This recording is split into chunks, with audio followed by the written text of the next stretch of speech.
I'm here to show you a airgun target that I made. It was designed as an airgun target was what I originally did. I'll explain that here in a second.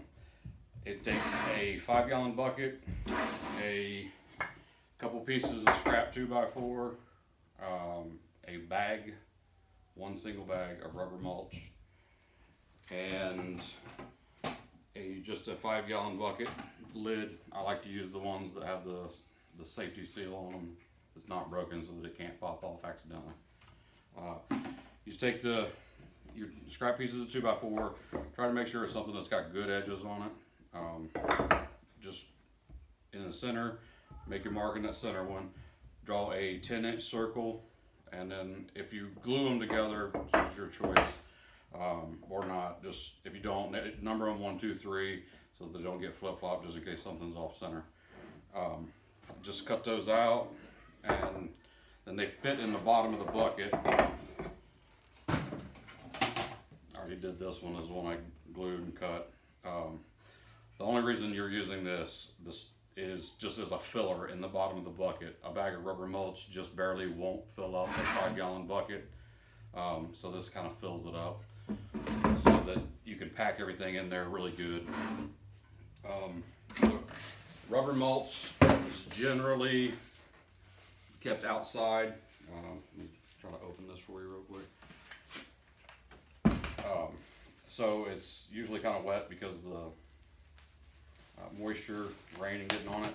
I bring it inside, open it up for a couple days on a tarp or something, and let it dry out so that the moisture is not inside the bucket.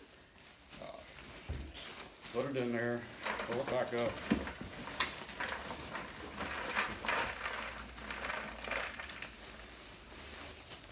Kind of pack it as you go because you want it as tight as possible.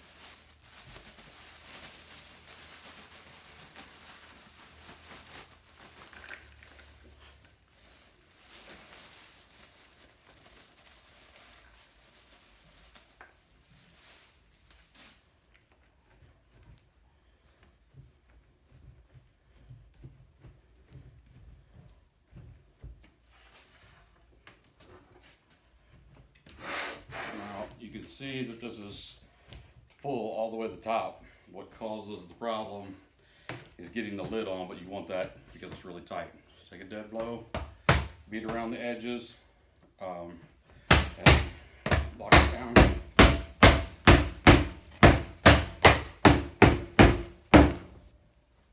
Sorry about the noise. It's locked in there. Everything is nice and tight. I would not recommend that you shoot anything airgun wise into this bucket that is less than 600 feet per second, just because the stuff will ricochet off of the lid, and obviously that's a problem. I will show you in just a second a method that we came up with that you can shoot the lower power air guns into. When I said this was originally designed as an airgun target, that is what we did. I wanted to test it and find out exactly what this will stop. I was actually shocked on exactly how much this will stop. We took this target, I shot 22 Winchester Magnum full metal jacket rounds into it. I shot 5 of them into it. Now we didn't just shoot them in the center. We shot at a target with 5 so that there were some toward the edges so that you can't say that it's just in the middle, and obviously that's going to stop it. So we shot them through the different edges. You can see the different holes, and this is the lid for the bucket that we tested. There are different holes, different places. We started with the 22 Winchester Magnum full metal jacket. We went to 9mm full metal jacket. It's stopped all those. We shot 5 of each one. We went to a 45 ACP, full metal jacket, stopped all of those. This is actually where I started getting really surprised. We shot a 5.56, the green tip, so it's the penetrator rounds, and it stopped them. At what distance, you ask? We were at 8 yards, which is 24 feet. The amount of energy transferred into the target at that point is just astronomical. I was never expecting it to stop the 5.56 rounds just because of the amount of penetration that round has. What we did, we kept pushing. We shot the 308 Winchester into it. They were actually military surplus rounds, so they were, I believe it's 7.62 by 51. But out of the 5, at 8 yards, 24 feet, 5 rounds into it, the bucket did fail. I recovered, there's fragments here, each bullet broke into 2 pieces. I recovered 3 bullets out of the bucket. So 2 of those bullets did escape the bucket. But a lot of it was the amount of energy. It cracked the bucket. There's one right here, you can see where one of them came out the side. But it was too much energy for the bucket at 8 yards. This one, I did not glue the boards together, so it, kind of broke them up, which I broke one up real bad trying to get the bullet fragment out of it. Really not surprised that it's not stopping a high-powered rifle at that distance.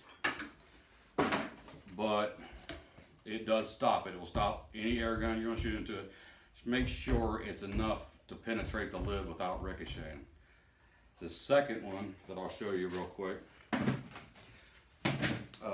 you can use a smaller bucket. This is a 3-gallon because it's a lower power. You could use a 5-gallon just because you have it. It doesn't really matter.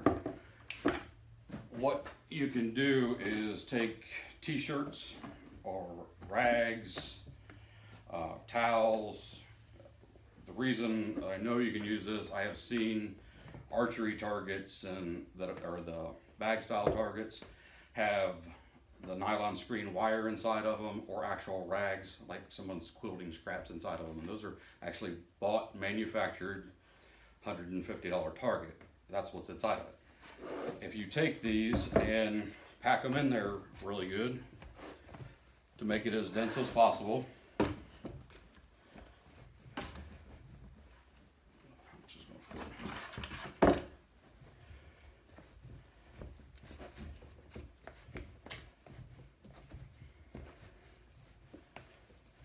the reason I didn't do the rubber mulch with this particular, the lower power, is just because of the weight of the mulch pushing on the lid, because you can't penetrate that lid.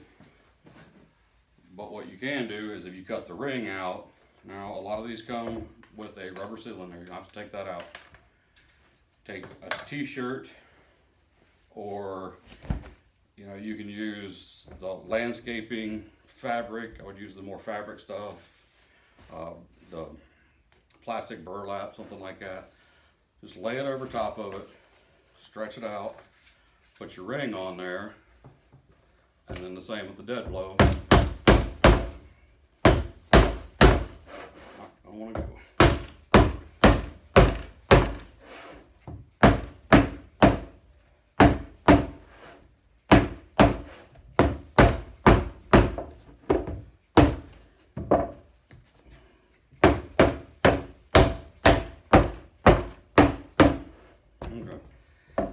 Then just trim all this off. That's not going to last a long time, so you're obviously going to have to replace that pretty often. But if you're shooting a Red Ryder where you're down around 270 feet per second, it will penetrate this fabric. The fabric behind it is plenty enough to stop the lower velocities below 600 feet per second. And then you got a target. This one, with buying the bucket, the lid, and the bag of rubber mulch, it's about $12. That's all you got in it. and it will stop plenty of pellets. It'll stop any pellet that you could possibly shoot into it, because it's stopping high-powered rifles at very short distances. But you just don't take it excessive. I do not recommend that you use this as a firearm backstop at all. Be careful. Don't let anything, don't shoot anything into it that's going to ricochet off of it and cause damage because of that. Obviously you have to modify that to do something where you're shooting into something a little bit softer. But I hope this helps you guys out, save somebody some money, get your kids shooting. That's why I do a lot of what I do, is to get the kids shooting so that they get into the sport, because without them the sport is going to die. So you guys have a good time. Appreciate you watching my video, and hope this helps you out. You guys have a good one.